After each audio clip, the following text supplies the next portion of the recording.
la syarikalah wa ashhadu anna Muhammadan abduhu wa rasuluh.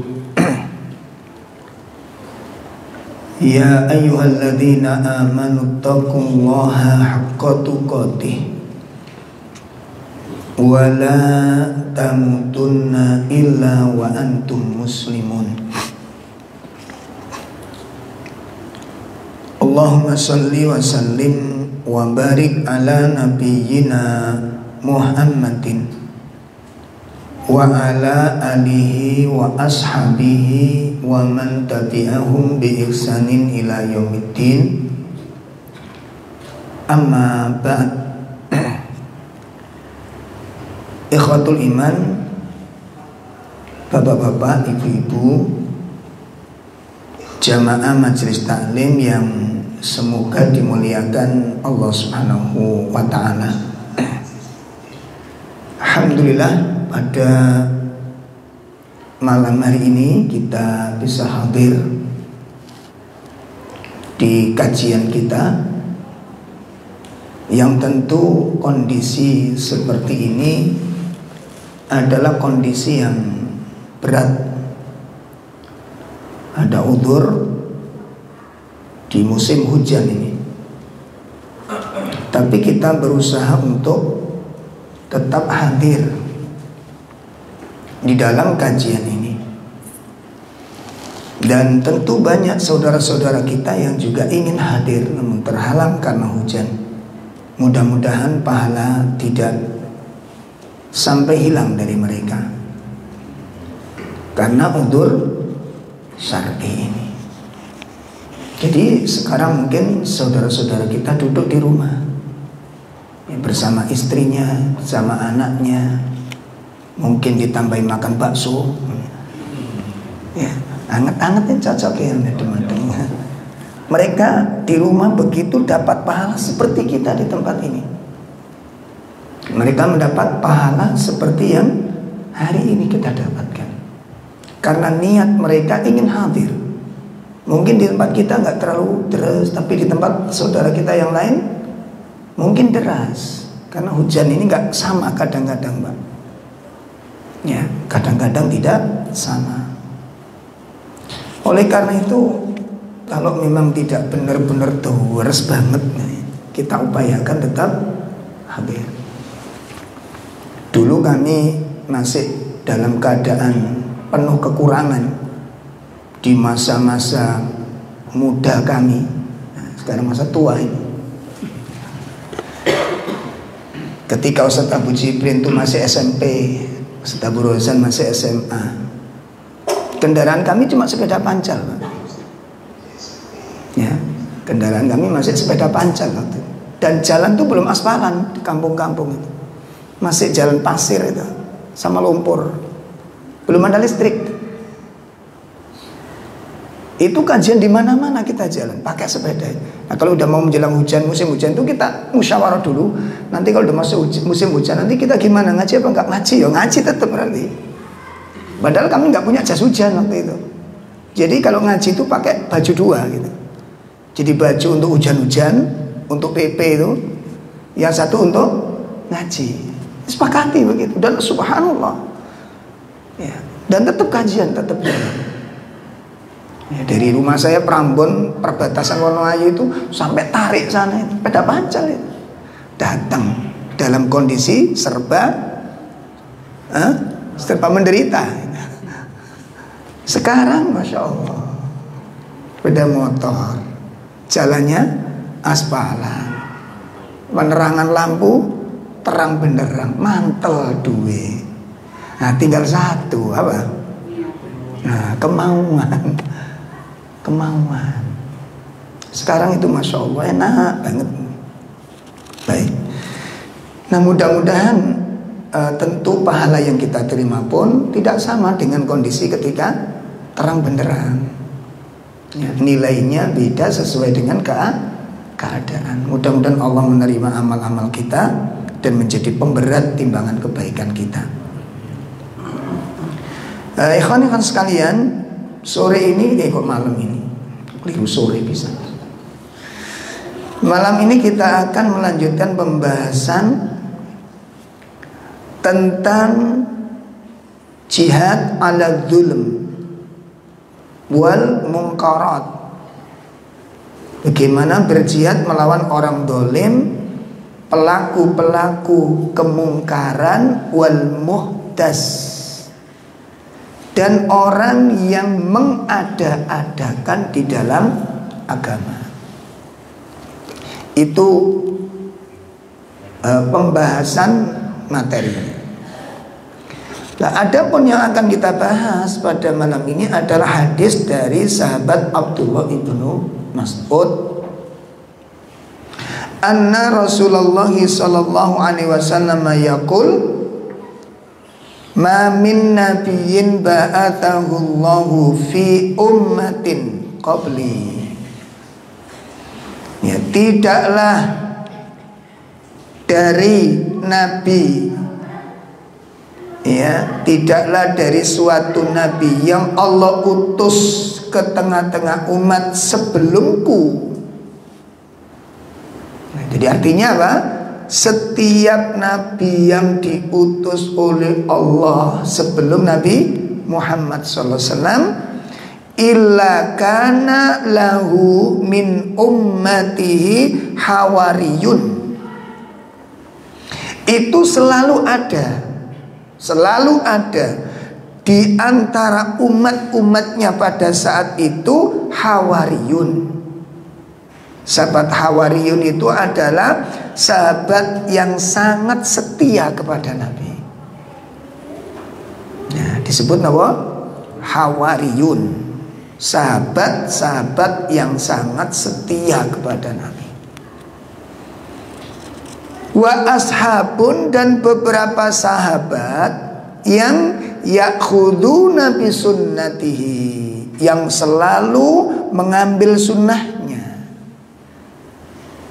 Artinya mengambil sunnahnya ini gimana? Kenapa? Menghidupkan sunnahnya Nabi itu dijalanin, Pak.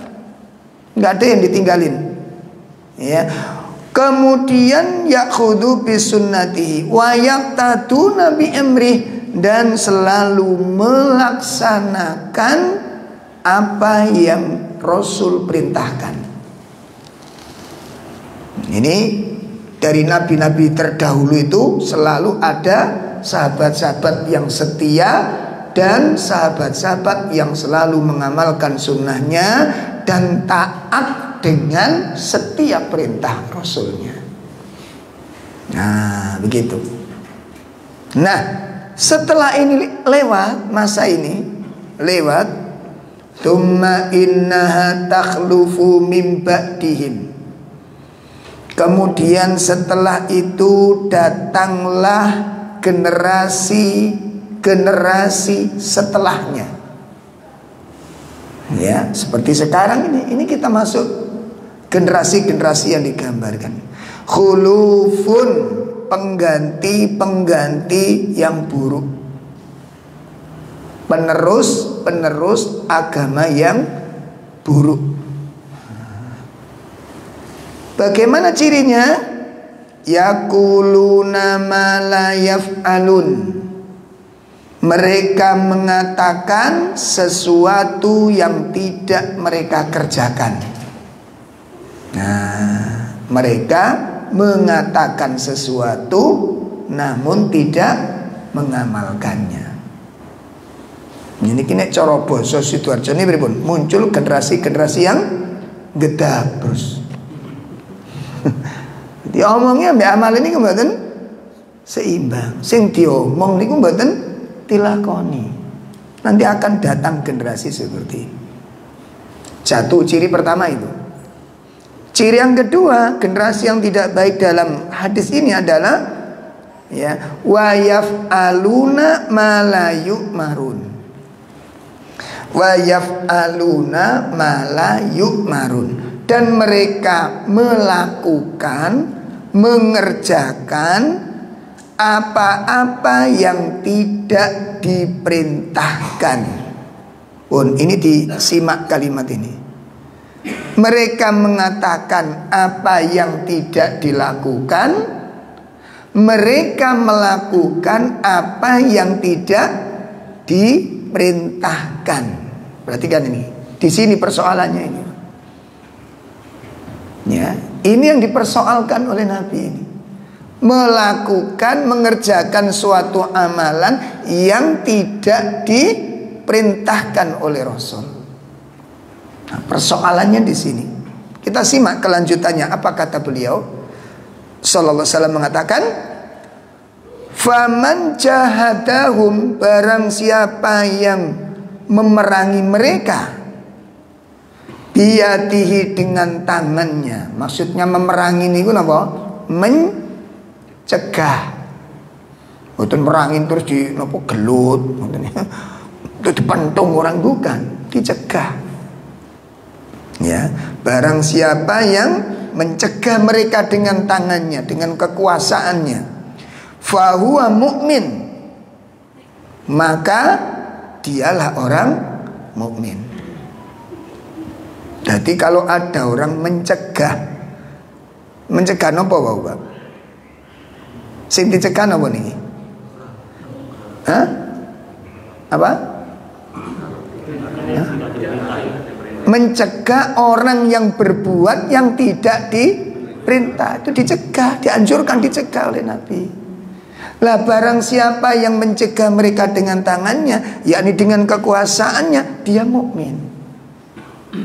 Pertama. Yang kedua, wa man jahadahum bilisani, barang siapa yang mencegah mereka dengan lisannya, ya, memerangi mereka dengan lisannya, fahuwa mu'min, dia juga mukmin. Ya, barang siapa yang memerangi mereka dengan lisannya, maka dia adalah orang mukmin. Wa man jahadahum biqalbihi, dan barang siapa yang memerangi mereka dengan hatinya, membencinya, tidak meridhoi perbuatannya, tidak menyetujuinya, ya, fahuwa mukmin, maka dia pun juga mukmin. Walaysa wara'a dzalika minal iman habbatu khardalin. Ya.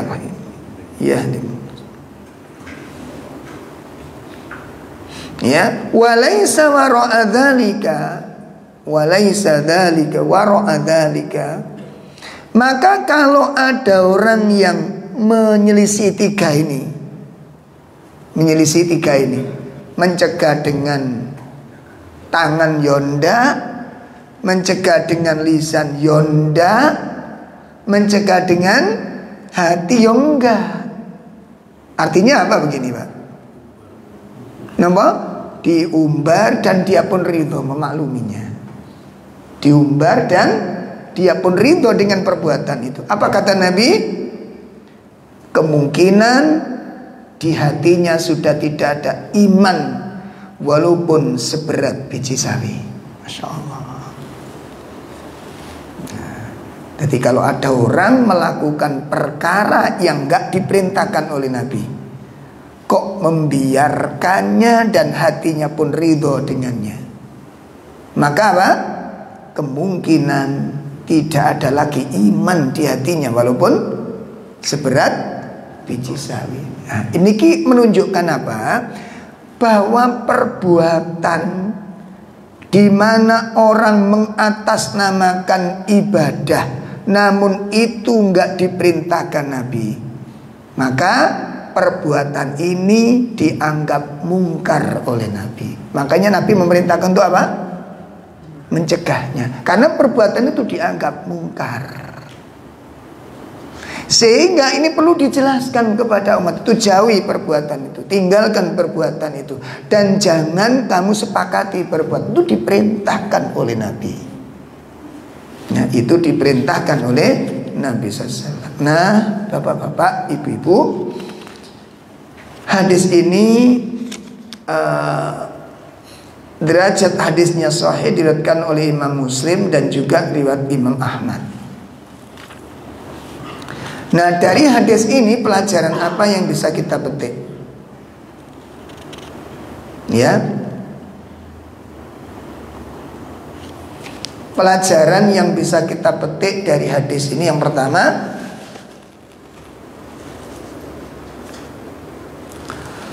bahwa al-anbiya wal mursalin, para nabi dan para rasul itu ya,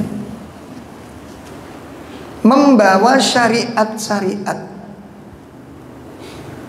membawa syariat-syariat, wa sunanun, dan sunnah-sunnah.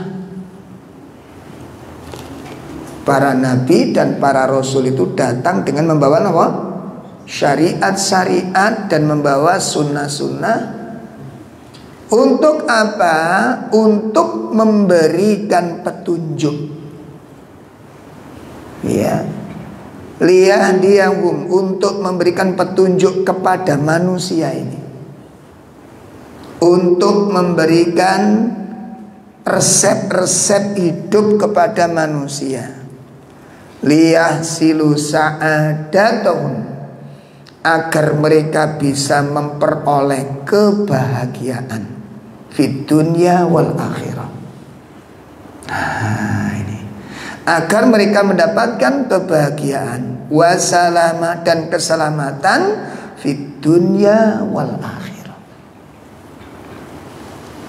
Berarti hadis ini memberikan pengertian, petunjuk yang dibawa Nabi, syariat yang dibawa Nabi itu kunci dua tujuan hidup yang terbesar. Napa, Pak?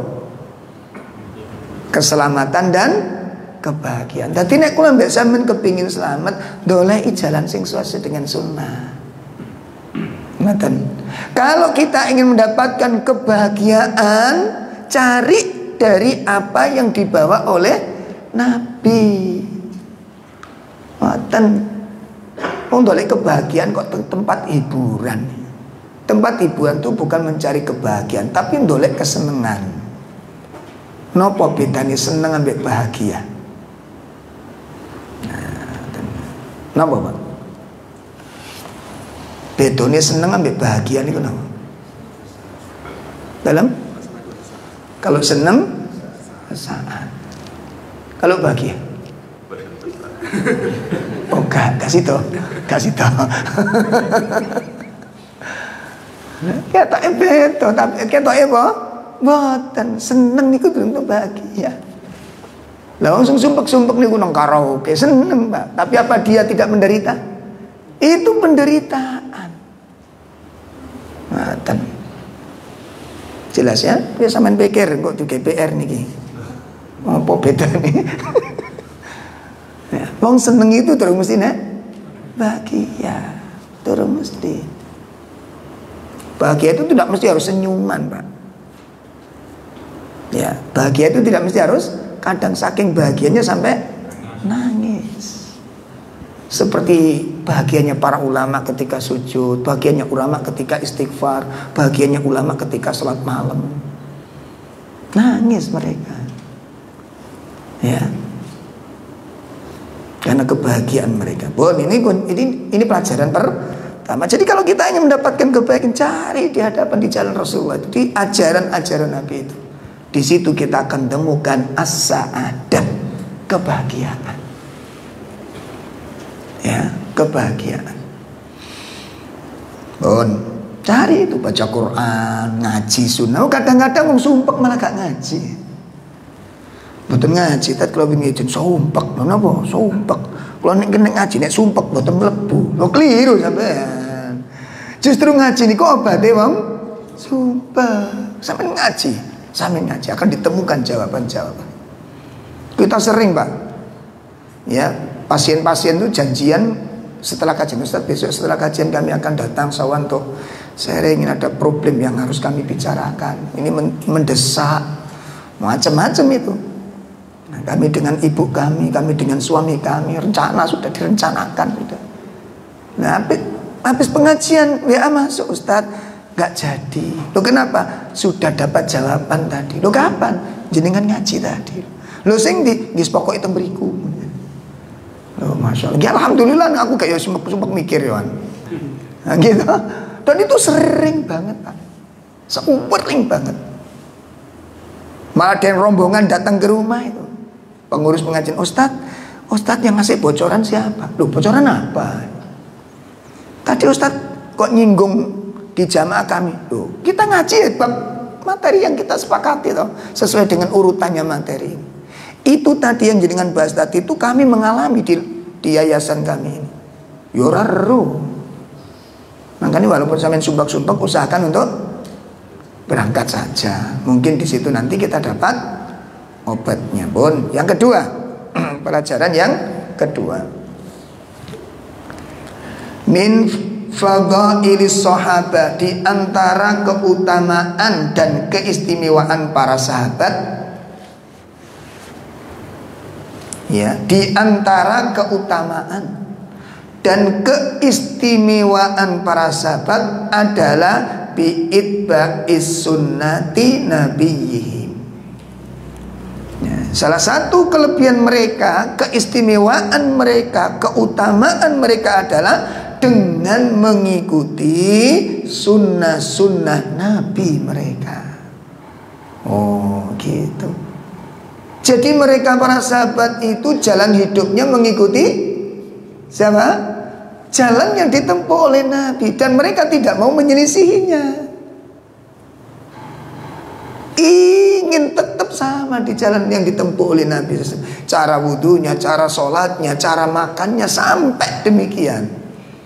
Nanti antum baca kisah-kisah para sahabat, bagaimana para sahabat menjaga kebiasaan Nabi. Sampai ada Pak, Masya Allah, sampai ada seorang sahabat yang ketika melewati suatu jalan berhenti di situ, kemudian apa? Bersembunyi di suatu tempat, apa? Buang air kecil. Ditanya, kenapa kamu lakukan? Karena Nabi, aku pernah melewati di sini bersama Nabi. Nabi berhenti dan Nabi bersembunyi di tempat itu untuk buang air. Aku pun ingin mengikutinya. Sampai seperti itu. Saking apanya ini? Saking cintanya beliau kepada Nabi. Sampai tempat kencingnya pun ingin di tempat yang sama. Ya Allah. Aku lambek sampean saiki ya Allah, senengane lho. Ya, yang enggak dilakukan Nabi malah dijalankan. Ikut teko ngendi? Terus kemuliaannya di mana ini? Ngikuti sunnahnya siapa gitu loh. Yang enggak diperintah kok dijalankan, terus ngikuti siapa? Terus orang disuruh ngikuti amal tersebut ya, yang kita lakukan, berarti orang disuruh ngikuti siapa? Dirinya loh, ngono. Apa bayangin? Coba dibayangkan nih. Maka kalau mengikuti sunnah berarti mengikuti Nabi, mulia di situ. Itulah kemuliaan para sahabat. Sampai suatu saat ketika Nabi akan masuk masjid, tiba-tiba sandal beliau dilepas, Pak. Jadi ojo dipadano karo masjid saiki lho nggih. Kenapa kok Nabi kalau ke masjid pakai sandal? Nah, masjidnya itu pasir lantainya, Pak. Pasir. Memang durung ono Milan durung ono. Terus apa? Durung ono sian soalnya ngono lho. Bukan berarti masjid yang sesuai dengan sunnah itu pakai pasir, bukan. Pakai karpet ini boleh. Karena ini bukan masuk ibadah. Ini masuk apa? Sarana. Sama nggak pakai lampu loh, Kak dosa ya ngono lho.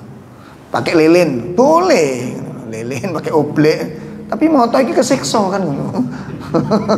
Paham ya? Ini nggak pak, ini bukan ibadah. Lampu-lampu ini bukan ibadah. Termasuk mic ini bukan ibadah. Ini sarana. Antum kalau kisahnya baca kisahnya siapa? Imam Ahmad itu, Masya Allah. Jadi kalau majelis yang dibina oleh Imam Ahmad itu sampai mampu mengumpulkan 70.000 ulama. Bukan umat biasa loh, 70.000 ulama. Antum bisa bayangin nggak pakai speaker. Lu ngene kuwi nyatet oleh kabeh. Dan dadi ulama-ulama nggak karu-karuan. Awak dhewe kakean kebanter mic. Kakean fasilitas ngoten niku.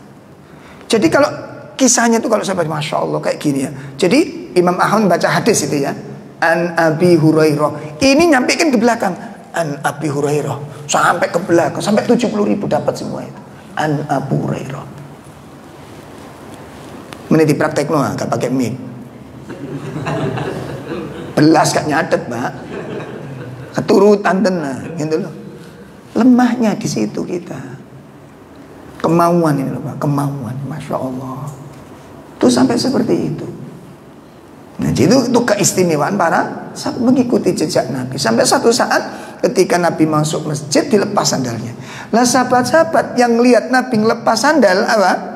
Mereka pun melu, lepasin semua. Dan Nabi ngeliat, kenapa kalian melepas sandal-sandal kalian? Lalu dia mengatakan, ro'aitu annaka, karena saya melihat Anda melepas sandal Anda, maka kami mengikutinya. Para sahabat, aku tadi ketika akan masuk masjid, Jibril datang kepadaku, memberitahuku bahwa di balik sandal ini ada najisnya. Maka tak lepas, sandalmu gak najis gak usah. Sampai seperti itu keinginan para sahabat di dalam mengikuti Nabi, saking cintanya kepada Nabi, sampai seperti itu cara hidupnya. Pun ayo kita renungkan untuk membuktikan cinta kita kepada Nabi. Awak dhewe sing iso mbuktekno napa ne, Pak? Ya? Lha ngono lho. Wis gak usah muluk-muluk, ngomong cinta dengan Nabi kok ngomong tok enggak ada manfaat ini. Dan itu nanti khawatirnya apa? Menjadi pemalsuan di sisi Allah Subhanahu wa taala. Ya. Karena cinta itu membutuhkan apa? Pembuktian. No, pembukti ini kalau bisa mencinta sama Rasul itu. Apa bukti ini? Mengamalkan sunnahnya, menjaga amal-amal beliau, mengajarkan kepada anak-anak kita. Coba dibuktikan dengan apa sekarang? Makanya kita sibukkan dengan ini sekarang ya. Sibukkan itu. Pun itu yang kedua. Yang ketiga apa? Ya. Dzullatun, hadis ini merupakan celaan. Hadis ini tadi merupakan apa? Celaan. Mukhallafina terhadap orang-orang yang menyelisihi manhajun nubuwah, manhajnya para nabi, an-nabawiyah. Ya. Celaan terhadap orang-orang yang menyelisihi manhajnya para nabi alaihi wassalatu wassalam. Ya. Wahum, dan mereka itu merupakan khulufun, generasi-generasi yang buruk. Mereka termasuk generasi-generasi yang buruk, pengganti-pengganti yang jelek.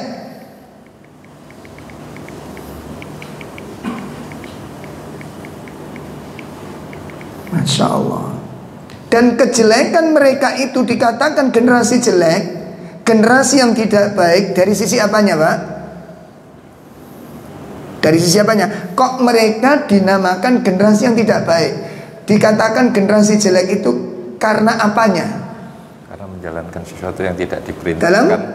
Karena perbuatannya itu menyelisihi Nabi, sunnahnya Nabi. Sedangkan sunnahnya Nabi itu adalah amalan yang terbaik. Itu loh. Jadi mereka disebut generasi jelek, generasi yang tidak baik itu disebabkan perbuatan mereka itu menyelisihi yang diamalkan oleh Nabi. Lah perbuatan Nabi itu perbuatan yang terbaik. Itu. Bukankah Allah sudah mengatakan laqad kana lakum fi Rasulillahi uswatun hasanah. Sungguh telah ada pada pribadi Nabi SAW itu suri tauladan terbaik. Artinya apa ini? Semua yang diamalkan oleh Nabi itu merupakan amalan terbaik. Makanya kalau kita ingin amalan kita, perbuatan kita disebut perbuatan terbaik, maka wajib apa? Mengikuti sunnah. Karena perbuatan Nabi itu perbuatan yang terbaik dan Yang kedua apa? Cara yang diajarkan Nabi itu juga merupakan cara yang terbaik. Sudah. Nah, saat ini pertanyaannya, ati kula mbek sampeyan niku meyakini napa mboten? Saat ini pertanyaannya, ati kula mbek sampeyan niku meyakini napa mboten bahwa cara yang diajarkan Nabi itu cara yang terbaik? Ataukah kita meyakini, oh masih ada orang lain yang lebih baik dari Nabi? Apa dengan punya pendapat seperti itu? Hah? Apa jenengan mengambil pendapat itu, oh masih ada cara ibadah yang lebih baik dari Nabi? Apa Anda juga punya keyakinan seperti itu? Nanti kan ketok salahin yang ini kan. Pun jelas nih Pak. Maka makna di dalam ayat itu, laqad kana lakum fi rasulillahi uswatun hasanah, itu memberikan penjelasan yang sangat tegas bahwa orang-orang yang dicela oleh Nabi tersebut disebut generasi buruk itu karena perbuatannya menyelisihi perbuatan Nabi. Sedangkan perbuatan Nabi itu merupakan perbuatan terbaik, dan cara yang diamalkan Nabi cara yang terbaik. Jadi kalau kita beribadah, jenis ibadahnya mengikuti jenis ibadah yang diamalkan Nabi, berarti mengamalkan amal yang terbaik. Kalau cara kita mengikuti cara dari Nabi, berarti yang terbaik. Sudah yakin itu, ambil, nggak usah khawatir dengan itu, yakin dengan itu. Nah, kecuali timbul pendiam keraguan. Koyo ini guruku lu yang apik timbang Nabi. Apa ngono sampeyan ayo? Berani mengatakan demikian? Gak akan berani. Ada orang yang lebih baik caranya dari Nabi. Apakah Anda punya keyakinan seperti itu dan berani berpendapat demikian? Coba silahkan. Nah, kalau begitu kenapa Anda menyelisihinya? Kalau memang kita meyakini bahwa Nabi itu terbaik, caranya terbaik, kenapa tidak kita ikuti? Kenapa kok justru cara yang kita lakukan tidak sesuai dengan apa kita berpendapat cara yang kita lakukan itu lebih baik dari cara Rasulullah? Coba tolong dijawab di hatinya masing-masing. Makanya dicela oleh Nabi. Benar? Dicela oleh Nabi. Yang ketiga, yang keempat.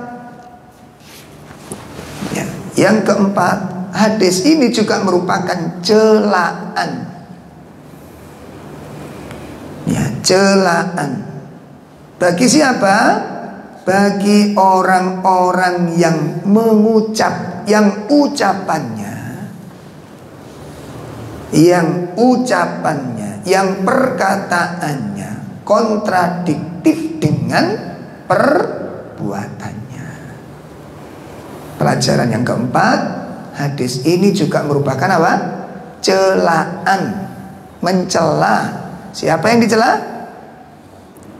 Orang-orang yang ucapannya kontradiktif atau enggak sesuai dengan perbuatan. Kita buka surat As-Saff, surat 61 ayat 2 dan ayat 3. Surat As-Saff surat 61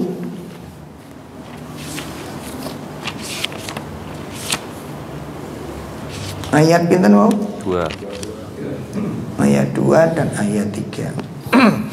A'udzu billahi minasy syaithanir rajim. Ya ayyuhalladzina amanu lima taquluna ma la taf'alun. Kabura maqtan 'indallah an taqulu ma la taf'alun. Wahai orang-orang yang beriman, mengapa kamu mengatakan sesuatu yang tidak kamu kerjakan? Itu sangatlah dibenci di sisi Allah jika kamu mengatakan apa-apa yang tidak kamu kerjakan. Allah katakan di situ, lima taquluna ma la taf'alun. Ya, wahai orang-orang yang beriman, kenapa kamu mengucapkan sesuatu yang tidak kamu kerjakan? Nah, ini ada dua sisi Pak nanti Pak. Ada dua macam. Ada yang secara mutlak buruk, ada yang tidak. Ya, ada yang mutlak secara buruk secara mutlak, ada yang tidak. Mengucapkan sesuatu yang tidak diamalkan itu ada dua macam. Ada yang mutlak buruk, ada yang tidak. Yang mutlak buruk yang bagaimana? Orang yang punya kemampuan membicarakan sesuatu yang dia punya kemampuan namun tidak mengamalkan. Contoh, seorang ustadz, hendaknya kita berinfak, jangan cinta kepada harta, tapi dia sendiri nggak pernah infak, padahal dia punya kemampuan. Nah, ngeten niki jenenge makelar, Pak. Makelar dolek penumpang nih. Sampeyan ro makelar dolek penumpang nih. Di pasar larangan Surabaya Pak, Surabaya Pak, Surabaya, apa itu Surabaya? Dek gak budal-budal.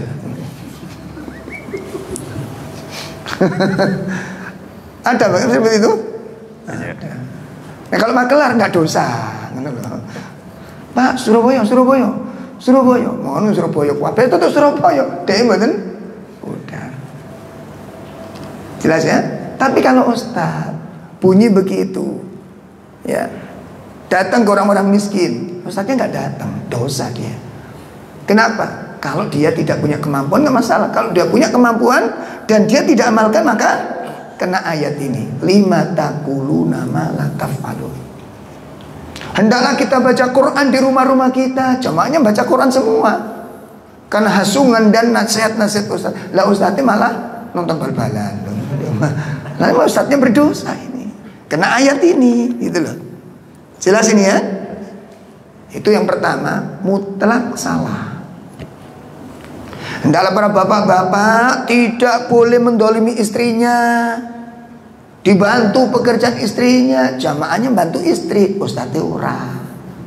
Maka ustadz seperti ini. Kenapa? Karena dia punya kemampuan. Saged dipahami? Beda dengan ustadz, Pak.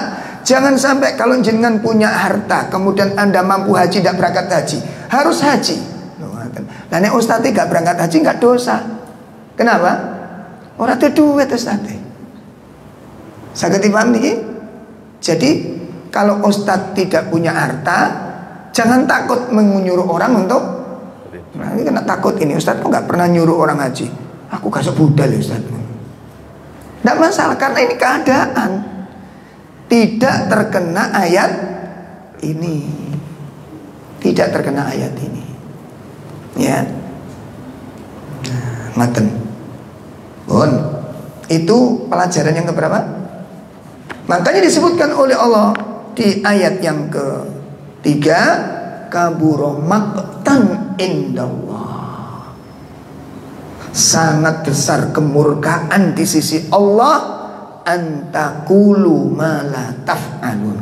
Jika kamu mengatakan sesuatu yang kamu tidak amalkan.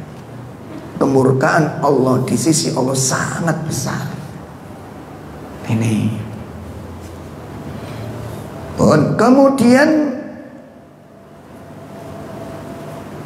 pelajaran yang keenam. Ini yang kelima. Pelajaran yang kelima adalah celaan terhadap perkara-perkara yang baru. Ya, celaan terhadap perkara-perkara yang baru. Dzullatun 'alal muhdas fi dinillahi jalla wa'ala. Celaan terhadap perkara-perkara baru di dalam agama ini. Di perkara-perkara baru yang dimaksud apa? Yaitu bentuk-bentuk ibadah yang Nabi tidak mengajarkannya. Ya. Sesuatu yang tidak diajarkan oleh agama, ada beberapa persoalan. Persoalan pertama adalah,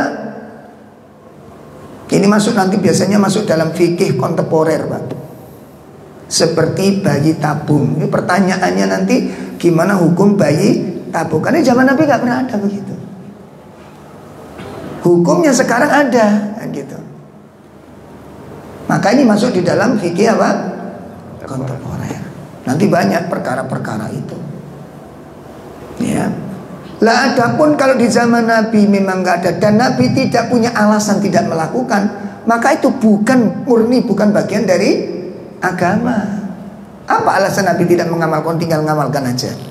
Kok Nabi nggak mengamalkan perkara tersebut? Maka kalau diamalkan itu bukan masuk bagian dari agama.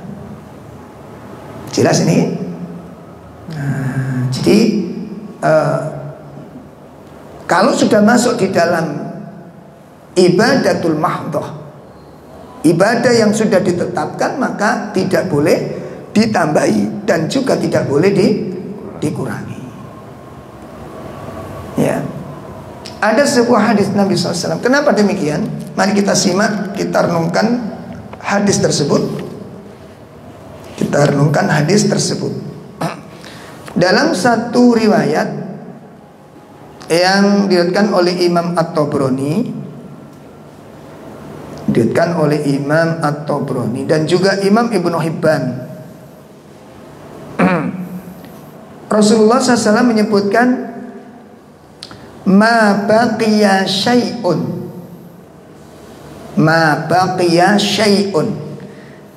ya, tidaklah tertinggal, tersisa sesuatu pun. Saya ulangi, ma baqiya syai'un, tidak tersisa sedikit pun, yuqarribu minal jannah, yang bisa mendekatkan ke dalam surga. Ma baqiya syai'un yuqarribu minal jannah, tidak ada yang tersisa sedikit pun yang bisa mendekatkan ke dalam surga. Yang disebut tidak tersisa itu pengertiannya gimana? Dalam tuntas. Terus gak ono maneh bisa. Itu Nabi loh yang ngomong, Pak. Tidak tersisa sedikit pun amalan yang bisa mendekatkan ke dalam surga. Dan wa yubaitu minan nar,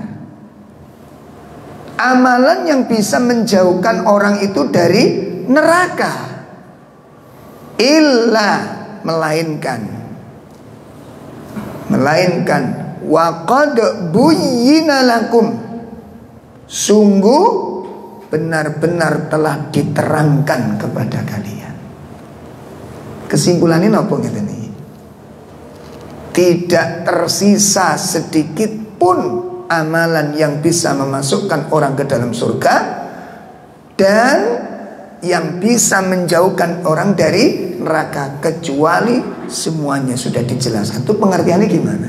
Komplit, detil, lengkap. Dalam Islam wis kan mana, gak usah gawe mana, wis gak tersisa gitu loh, Pak.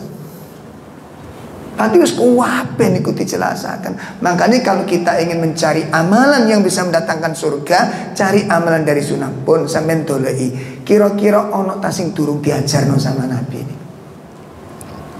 Ono tak kira-kira amalan sing durung diajarno Nabi ini? Mungkin ketelisut gitu. Tadi Nabi lali, Pak. Oh, Masya Allah lali, Mas. Tolong tak ajar, Mas. Untung sama eling nong. Ada kira-kira, Pak? Ini kayak direnungkan hadis ini loh. Direnungkan hadis ini. Catatan penting bagi kita yang perlu kita ketahui bahwa Nabi diutus itu kan Nabi pilihan. Makanya kan ikhtara, dia memilih Nabi terbaik, hati yang terbaik dari hamba-hamba itu ditemukan hatinya Nabi Muhammad. Lalu Allah pilih dia untuk menjadi penutup risalahnya. Jadi Nabi diutus itu untuk apa? Menyempurnakan risalah-risalah sebelumnya, syariat-syariat sebelumnya. Jadi Allah tidak akan mewafatkan Nabi sebelum apa? Tugasnya selesai. Jadi makanya ketika turun ayat, telah aku sempurnakan ayat nikmatku dan aku cukupkan, aku telah sempurnakan agamamu dan aku cukupkan nikmatmu kepadamu dan aku ridhoi Islam sebagai agamamu. Ketika turun ayat ini sahabat-sahabat bergembira ria dan Abu Bakar menangis. Kenapa? Turunnya ayat ini menandakan apa? Berarti tugas Nabi sudah. Kalau Nabi sudah selesai, berarti ajalnya lebih dekat, begitu loh. Karena memang tugas Nabi itu Nabi nggak diwafatkan oleh Allah sebelum tugasnya selesai. Nah kemudian kita membuat cara ibadah baru, berarti ono cara ibadah sing yang disembunyikan Nabi. Loh, apa jenengan akan mengatakan paling Nabi lali, Nabi lupa karena banyaknya urusan, bojone songo ya. Situ kadang-kadang lalian. Ini kalau zaman kate mikir-mikir loro, Pak. Situ apalan gak tambah-nambah. Kena bojo loro sampean kena celatu malah sing wis apal protoli kabeh. Yes, gak usah bahas yang aneh-aneh. Oh, ini pelajaran kita yang ini dicela oleh Nabi. Perkara-perkara tersebut dicaci, dicela kebid'ahan ini. Perkara baru itu dicela di mata Nabi, itu tercela dan buruk sekali amalan itu di mata Nabi. Makanya Nabi mengatakan apa? Wasyarul umur muhdath. Seburuk-buruk perkara dalam agama adalah perkara-perkara yang baru. Mari kita jaga, kita renungkan kembali, kita evaluasi. Ada nggak yang kita amalkan yang nggak sesuai dengan Nabi? Ayo, kalau kita amalkan, lo dasarnya apa? Dasarnya apa? Apa kita nggak puas dengan apa yang sudah diajarkan oleh Nabi? Ono sing kurang Ustaz, Nabi sih sarai. Apa ndak akan menggrundel begitu? Atau sudah cukup? Ya, cukupkan dengan apa yang disyaratkan oleh Nabi SAW. Nanti akan kita lanjutkan pelajaran yang keenam dari hadis ini. Ya, tentang indahnya hidup di atas sunnah dan buruknya ibadah ketika menyelisihi Nabi SAW. Akan kita bahas pada pertemuan yang akan datang insyaallah. Mudah-mudahan bermanfaat. Kurang lebih mohon maaf. Wassallallahu ala nabiyyina Muhammad subhanakallahumma bihamdika asyhadu an la ilaha illa anta astaghfiruka wa atubu ilaik. Assalamualaikum warahmatullahi wabarakatuh. Waalaikumsalam warahmatullahi wabarakatuh.